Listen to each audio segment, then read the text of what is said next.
బెంగాల్లో నిన్న ముర్షిదాబాద్ ఏరియాలో అసలు కత్తిపోట్లు రోడ్ల మీదకి వచ్చేసారు. శాంతి భద్రత లేవు. బీఎస్ఎఫ్ సిఆర్పీఎఫ్ పోవాల్సి వచ్చింది. వక్ఫ్ అమెండ్మెంట్ బిల్లును నేను బెంగాల్లో అమలు చేయనని ఏకంగా ముఖ్యమంత్రి ప్రకటించారు. అసలు వక్ఫ్ అమెండ్మెంట్ బిల్లుకు అంత రియాక్షన్ రావడానికి కారణం ఏంటి? అది బెంగాల్లోనే ఎందుకు వచ్చింది?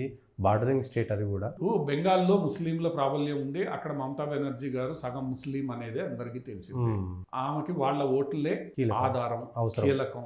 హిందువుల ఓట్లు పడతాయో లేదో తెలియదు. 20% వరకు ఉన్నారనేది ఒక లెక్క.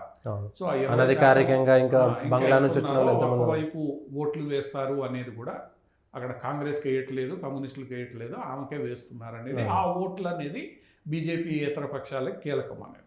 ఇప్పుడు దీంట్లో 2-3 అంశాలు. నేను చట్టం అమలు చేయను అని ఆ వండానికి నువ్వెవరు అనడానికి? కేంద్ర ప్రభుత్వం జాతీయ పార్లమెంటు ఒక చట్టాన్ని చేసింది.